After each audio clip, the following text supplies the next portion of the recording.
September, I talked to their son. I interviewed him, and I asked him, point blank, whether his parents' divorce was contentious. Listen to what he had to say. I didn't see any ugly divorce at all coming out of it. They were both being very cooperative and trying to get through it as quick as possible for us and for the little girls. Well, let's go to Vikki Ziegler, family attorney. We've seen the divorce papers that were filed October 10th. Nothing out of the ordinary. The couple had sorted out already the custody and the child support. They were planning to share custody with the two young daughters living primarily with Karen.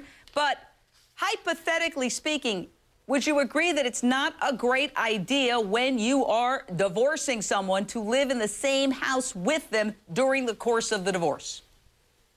Yeah, Jane, I mean, listen, there's enough acrimony as it is when one person wants out of a marriage, and apparently it's Karen Swift. She's the one that filed for divorce first. Apparently, it's been reported that Mr. Swift did not want the divorce. So that's the first problem. The second one is when you're living with children and you're sleeping in a separate bedroom, it really isn't healthy for the children. And I know in bad economic times, some people can't move out and create their second household, but it doesn't help. I mean, think about it. When people are happily married, they think about who's going to make dinner and who's going to go to the grocery store. When you're not happy and you want out of a marriage, you know, sitting down at the dinner table can't be that comfortable. Also, who's doing whose laundry, where are you going, and keeping tabs on the other one. So it is not the best scenario for two people that are actually getting divorced to actually remain in the same home. But again, we don't know their financial circumstances to actually point fingers. And we are, again, Karen's husband is not considered a suspect, and we're going to read his statement in a second.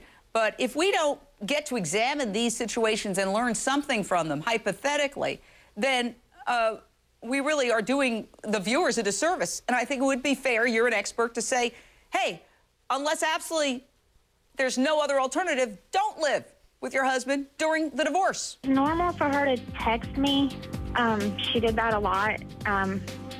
But for her to call me 2 times in a row, and then when I didn't respond, for her to then text me, that was, I felt like that she was upset about something.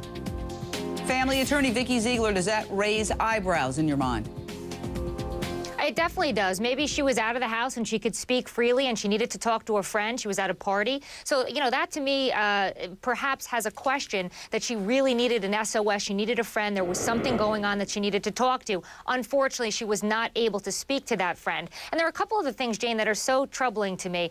And this young boy, Preston, their oldest son, said, you know, he never saw any problems. Well, guess what? Your viewers need to understand that when people go through a divorce, the attorneys and the litigants know what's going on. Hopefully, the children really don't know what's going on. More importantly, we don't know, is there a big life insurance policy here? You know, another question, you know, that's been raised. And the last thing is, I think Mr. Swift lawyered up 24 or 48 hours after his wife went missing. That strikes me as a little odd, especially if you love your wife, even though she wants a divorce, and you're trying to make it work. Well, I don't know. Listen, if I were in his situation, I would get a lawyer immediately, because we all know that police look at the immediate intimate partner first because of the horrific statistics regarding intimate partner violence and statistically what happens.